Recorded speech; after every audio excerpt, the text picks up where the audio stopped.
conversations in college STEM that affect you and your students? And then also, what are some very local areas of research, as well as some very current hot topic areas of research? I kind of framed it under what are the big 5 things that we're talking about in higher ed STEM. My students say I use the word context too much. I'm going to use it again. If I get to the end of my talk, which I don't know if I will, and I start talking about what I do through outreach, I get a little passionate and crazy. So I want to kind of give you a background that might explain that. And my background also is very different than your typical PhD in molecular biology. So I strongly disliked science in school until my senior year in high school. I didn't do well in it. I don't even remember a science class until 5th grade. I went to a small, underfunded parochial school in Baltimore, and I don't even know if we had science all the time. The school shut down 2 years after I left. All through high school, I had freshman biology, got a C, sophomore chemistry, didn't do so well in that either. She was a teacher, but she's up here for a different reason. Didn't know what I wanted to do. I liked trading geometry for some reason. Thought maybe I'd teach that, mostly because I had an awesome teacher for that.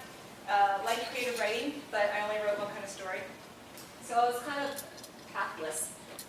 And then in May of my junior year in high school, my mom was diagnosed with brain cancer, grade 4 glioblastoma. And that changed everything in many ways. I decided that I wanted to figure out what cancer was, which turned out to be a much harder question than I thought. What caused it, how it was treated, not because I planned on doing anything about it for her, I just needed to know. That was my coping mechanism. So because of that, I signed up to take the senior level biology. We didn't have AP, we didn't have honors in my school. It was a very small school. At this point, I was in a public school. And Miss Yates was the teacher. She's about this tall. She had hair down to here, was always in a bun, turtleneck, mean, like scary. Everyone's scared of her. And early on in the course, we had to write a paper on plants, I think. And I went to her. And I should also mention that my stepdad was a superintendent. Everyone knew that my mom was dying of cancer. So I went to her and I said, I don't really want to do it on plants. I want to do it on why the steroids my mom is taking is making her look swollen and why she doesn't know who I am. And she said, okay. And it was the most significant turning point in my career, her saying, okay. So I completely clueless about this. I emailed her doctor, my mom's doctor, who is one of the lead neuro-oncologists in the country. He's at Hopkins. This is early in the emails era, 1994. And I emailed him and was like, hey, can you send me some stuff to help me write this paper? Now I would have never done that. This guy is famous. And he printed, this is before you could send electronic PDFs, papers. He highlighted them and made annotations. I choked up thinking about it. And tried to explain these are primary literature, what it had to do with my mom's treatment, and then had his secretary scan it and send it to me. So because of that, I decided to be a biology major. I actually went here, graduated in 1998. When I was here, I was intrigued by the whole, you could do authentic research that wasn't something in a lab. So I joined a research lab where I had Dr. Dennis, and really what I got from that was the collegiality of a research lab really inspired me. At the end of my around my senior year in college, I was bored, I was reading Time, and they had a little blurb that Dr. Brem had done the first gene therapy for brain tumors ever. And I was like, gene therapy, what's that? We weren't really talking about that in Genomics class.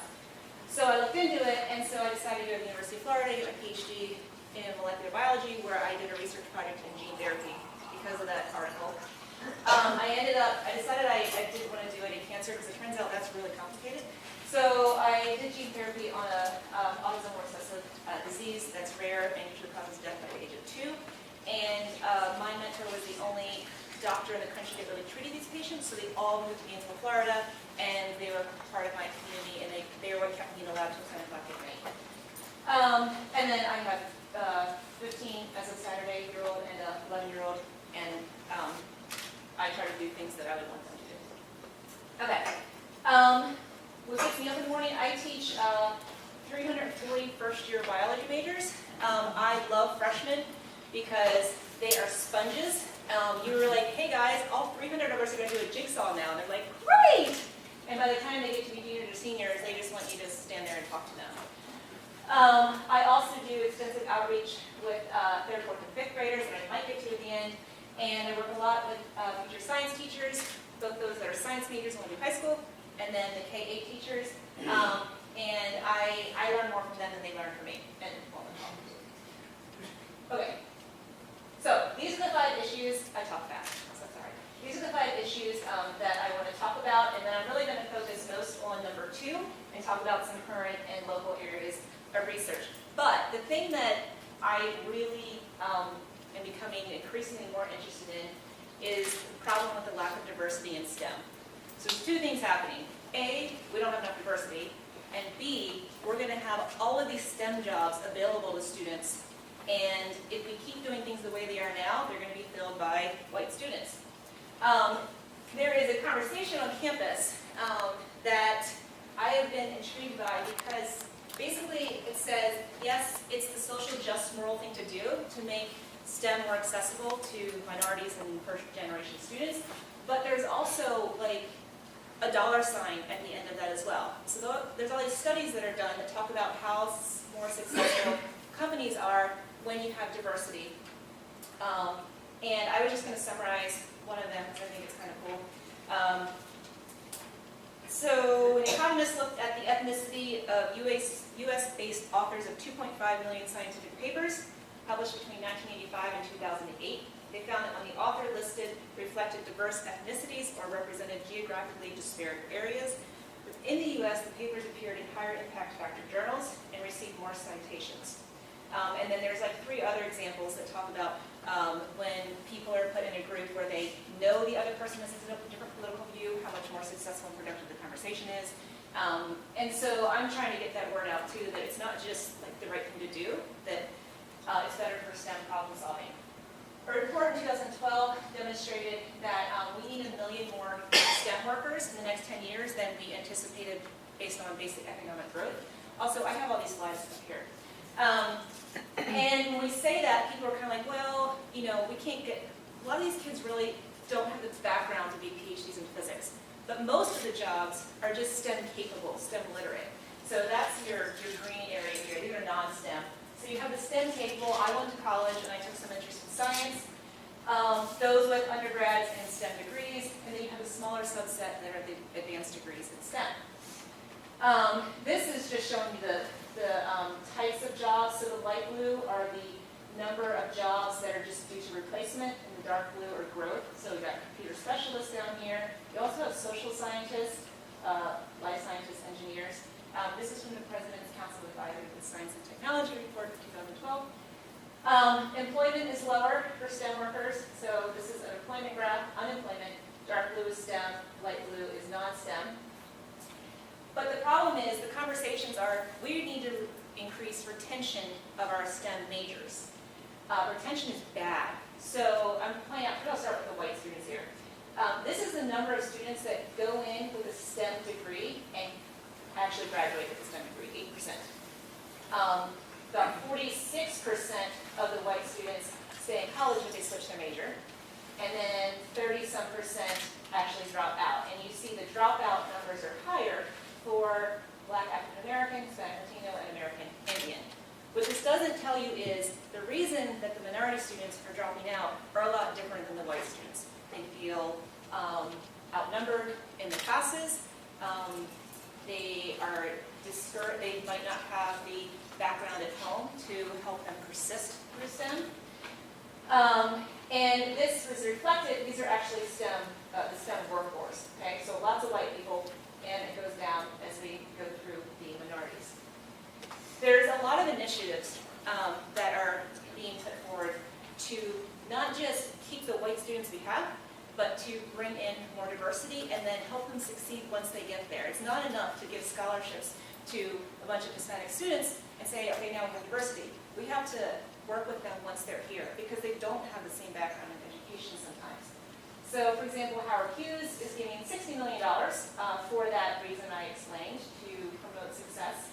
JMU, we just now have a position of someone whose job is to really help those that are going to need extra support and succeeding. She doesn't go out and target minorities, but that's a lot of who her students are.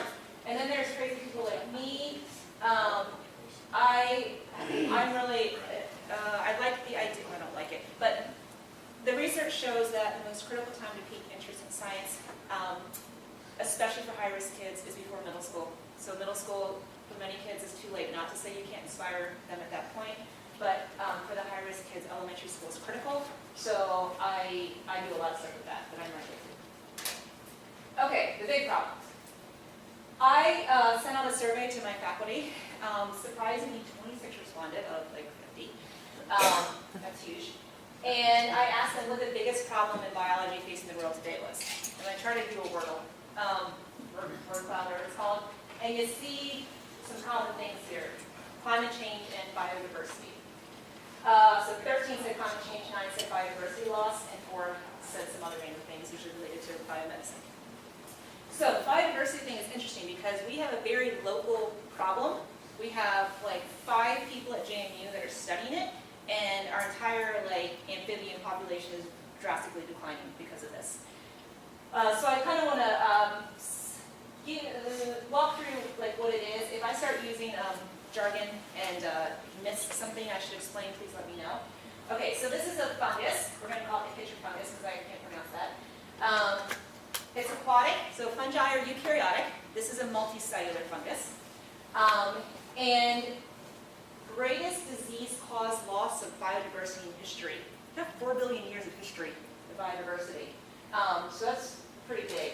In the last 30 years, 200 species of frogs are extinct or in catastrophic decline, so they're likely going to be extinct.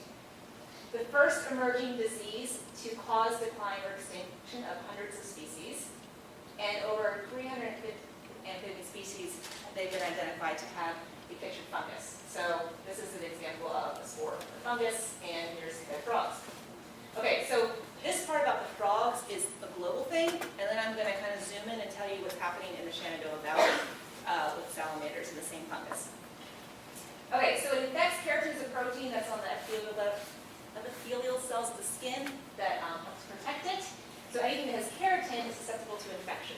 How it works with the keratin to get into the cells, they don't know. Frogs have this very permeable skin, okay, so it messes with their osmosis. Electrolytes are screwed up, they die of cardiac arrest. And I realize there's no context to appreciate this, but they die when they have about 10,000 of the fungal spores. That's a single cell stage of the organism. And I wanted to, you may already be familiar with something like this, but it's helpful in understanding how many that is, because a spore is a single cell thing that's about 15 microns that we can't see. So if this loads, this is one of my favorite size and scale websites. So you can zoom in. Okay, so these are things you can see with the naked eye. And, oh, you want to find out chicken egg. That's how big a chicken egg is. And then we get down to something that's a little smaller. You can still see a grain of rice. This is a good thing to use to get practice doing conversions, millimeters to micrometers, centimeters. Grain of salt. And if we get to, say, skin cell, that's about twice the size of the spores, and they only need 10,000 of them before they die. So you can't see a skin cell without a microscope, and the spores are half that size. So it's really not a lot that's going to kill them. I've got this website on the slides.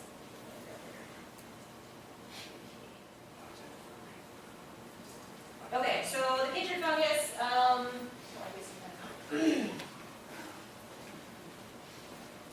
it affects amphibians. I'm focusing on the one that affects frogs right now. And here's some sloughed off skin. And anything where you see a little white circle here, that's a zoospore. The life cycle, I'm not going to walk through, but point out it kills them after 2 weeks of infection. There's this sperm-like stage where they're mobile. They swim, infect the frog, and then it kind of is like a pimple, and then it pops, and then more of the spores are released. This is interactive. If you click on it, and I will tell you how you can get all of these embedded links. If you click on it, this is a number of positive samples, but it's outdated. So the US here, the hot spot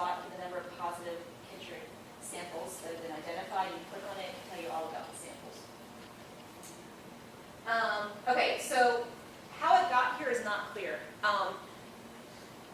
One of the theories is it came from African clawed frogs because the incidence of it, detected at first in 1938, coincides with when the African clawed frogs were exported heavily for research, but also used for pregnancy testing, which is a different story.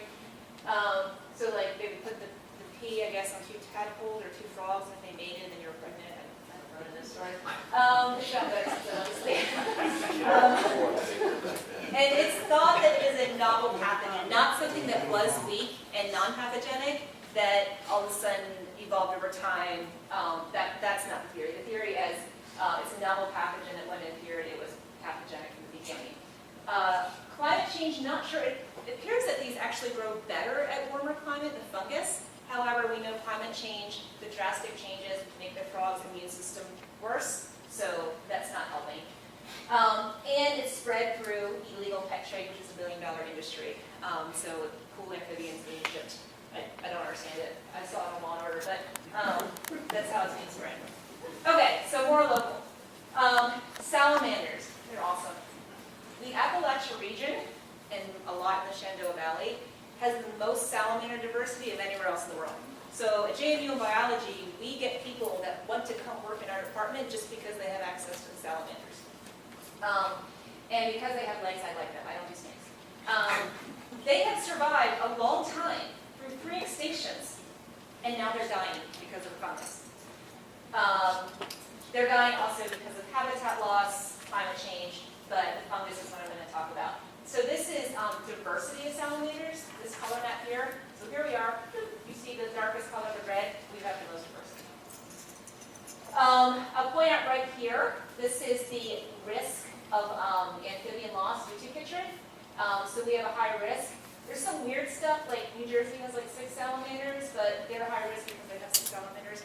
The fungus isn't widely spread there. So this map is kind of more complicated than it looks, but dark red here, us, is bad. I'll let you watch that later. I'll give you the embedded link because of time, but he talks about the fungus. So the first one, they're both chytrid fungi. This one, that same word, and then see salamander. This is specific to salamanders. Okay, Dr. Marris, who's retiring sadly, is the man in this research. Or with the frogs. So he discovered a natural probiotic bacteria that frogs have on their skin that protects them from the fungi. And he's the first person to discover this. So his name was like all over every common popular press media site. You click on him in the link I'll give you, you can see all the stuff that he's done. But he's our rock star, and he's studying the bacteria. So they inoculate frogs with bacteria, and then they don't get infected when they're exposed to the chytrid fungus. We also have these, speaking of diversity in STEM, there's 3 white guys. But actually, like, it's sad. I mean, diversity in STEM is even worse. I mean, if you look at field biology, really low diversity in that. I took these 3 guys, that sounds bad. I bought these 3 guys up here the other night, and they helped me put this part of the presentation together and make sure I have my facts right. I keep forgetting I'm thinking good. Anyway, so Billy does field surveys to kind of track and monitor a rare salamander. And then David and Ollie, David went to Southeast Asia to Brunei and collected like 500 samples, and they're screening them for chytrid, and Ollie's helping with that. This type of experience has also led to awesome stuff for our students. In addition to, David has like 10 research students, and they go and present at conferences.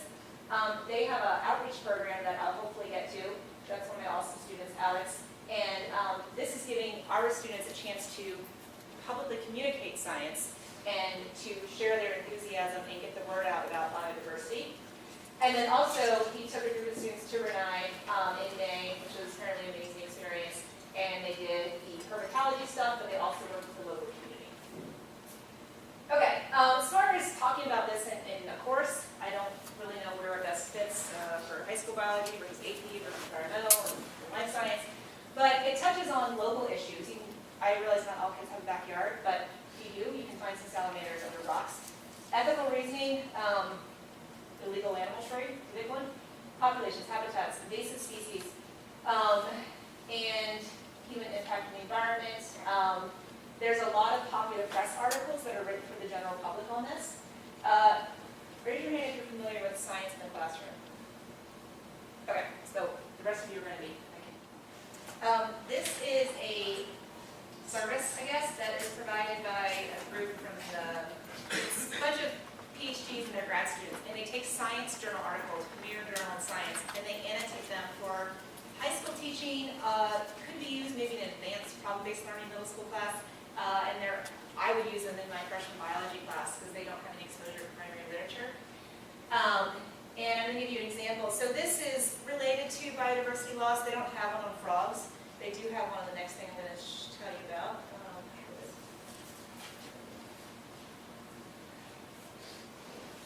Okay, so this is a science article, and if you click on some of the things over here, it's highlighted, even the standards. I'm guessing these are NGSS and not Virginia because this is a national thing.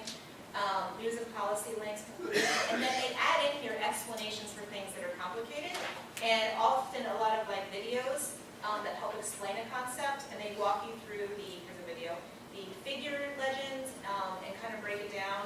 And I've never used it. I haven't taught high school, and I probably should use it in my freshman class, but I think it's very awesome. And that link in the information. Okay, and then JMU HOP is Dr. McLeod's Pathology outreach program. They do all through K-12. They will come to you, or you can come to here. We got a whole bucket of salamanders, frogs, lizards, snakes. And it's not just show and tell and holding them, it's also like talking about their life cycle and biodiversity and appreciation and things like that. Okay, I know I'm between you and dinner. The other thing, so I also asked in my survey of faculty members, what is the most game-changing technology in the last 5 years? And 17 of 26, only because the others are in colleges and didn't know about it, said CRISPR.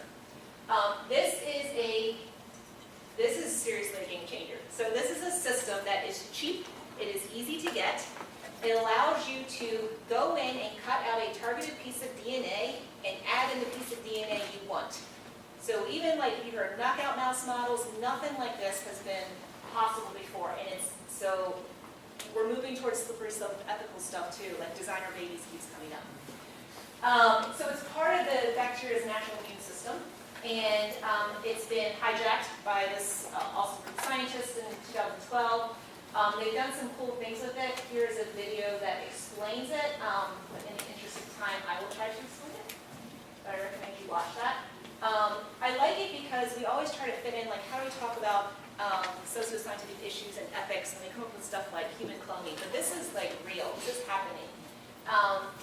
And whereas human cloning isn't. So here's your DNA. It's got two parts, RNA and a protein. Protein's in purple. You design an RNA that will target a specific sequence. So you want to fix a disease mutation, or you want to add in something that will enhance crop growth or whatever. You do that, and then and then that guided RNA signals the protein to cut it, and then you add in a little piece of DNA you want. It's very straightforward and very cheap, which is scary to people. But for disease research, I feel like you can do a lot of things. First FDA trial has been approved for cancer, and so they're going to use it for 3 different kinds of cancer. There is a Science in the Classroom article about this that I just showed you, about CRISPR. If you're ever interested in learning genomics, which would include this, there is a workshop. It's free, you get food. They want teachers to come, and they want to know, what do you want to know? It's beginner level. They start basic. There's some JMU students in there that are freshmen and never taken any computer or genomics class, and they really want to find out what people in the community need, because sometimes when they're planning it, they don't even know what to talk about because they don't know what people need. And that's offered in June for 2 days. JMU wants to be the national model of the engaged university. That's our president. So this means that there is a lot of interest in getting students out to the community. I work with, so just in the month of October, I'm visiting 1,100 3rd, 4th, and 5th graders through outreach. I do 1 class at a time. I do 6 different lessons that a teacher can choose from what a teacher can choose. So, you better next people, right? Yeah. Okay, Abby's up there. So what I wanted to, this is a reminder for me. I took 6 students to Winona Elementary in Waynesboro for, I don't know, how many weeks was it? 8 weeks? Twice a day. Tuesday, Thursday, we drove 40 minutes in a van. And it was a STEM academy, a STEM after-school STEM thing that was designed not by me, by a fifth grade teacher. I just brought the students and helped out. There was one day on the way down where my students, clearly from a very affluent background, were comparing and bragging about their various ski trips. We went to Aspen, we went to Vail, we went to Utah. And it was a little bit annoying, but I ignored it. So after that day, on that very day, it was supposed to snow on a Friday. So there was a whole collection of food bags sitting around. And on the way back, when my students said, oh, did they have like a fundraiser and they got prizes? And I said, no, do you know what that is? And I explained it. And there was silence the rest of the 30 minutes. These students have since then sought out how to contribute to. It was the reason that in the next day we came with cheese and crackers and grapes, I don't remember. That was her idea. It affected them greatly. That's all I need to, I'm happy now. This girl, Emily, she was a lost soul biology major. I got her involved in outreach, and she had no interest in teaching. But the whole career was just, no way, you can't work with kids. So this is a text from her. She moved up to Denver. She is going to be a teacher, New America School, alternative high school for immigrants, ELL, and generally underserved populations. And she says because she did outreach. This is what Remy's site was. This link, you click on it, it's really easy to follow. It breaks it down. What kind of outreach do you want? Space Camp, EYH, all these other opportunities, it's easy to find. My other interest is we graduate, we have 20,000 students here. We graduate like 5 a year that are going to be high school science teachers. 5. We're not really doing our part. Okay? We lose them. Retention is horrible. I believe it's because they don't have a science education class until they're seniors. So they're suffering and dying in organic chemistry. They don't remember why they're there. They're all around these pre-meds that are like all high, like strung and worried about their A's. And we lose them. They forget why they want to be teachers.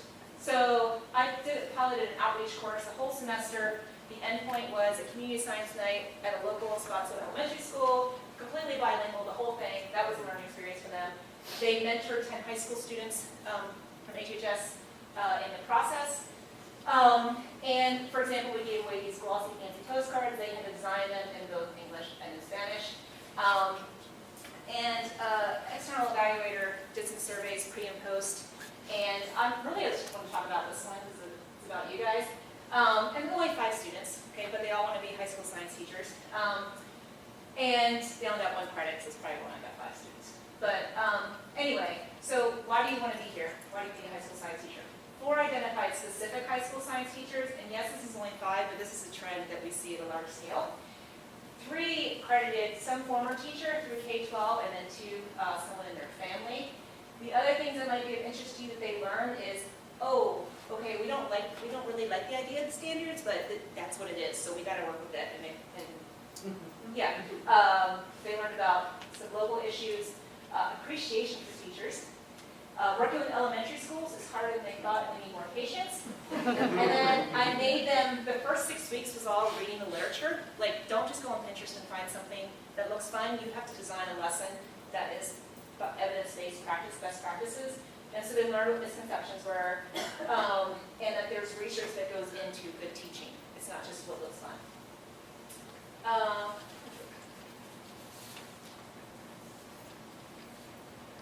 As far as what your students are coming into, if they're going to be a science major, the classrooms don't look like they did when I went to school, at least not my classrooms.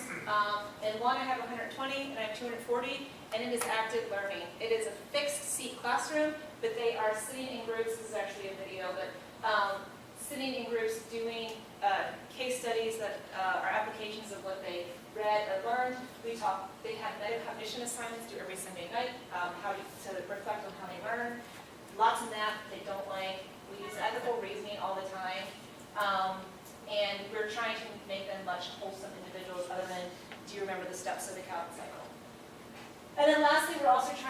hard. Our students don't want to be us when they grow up. There's a lot of faculty, there's a lot of faculty that are having trouble accepting that they don't want to be PhDs.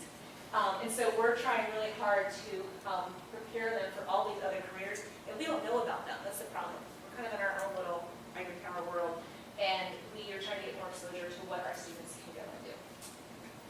That's it. Sorry I went long. Thank you all. My three amphibian experts that helped me. Scott Paulson is in physics. He's the one that provided all the information about the diversity studies. And for everything that you do for sending me awesome students.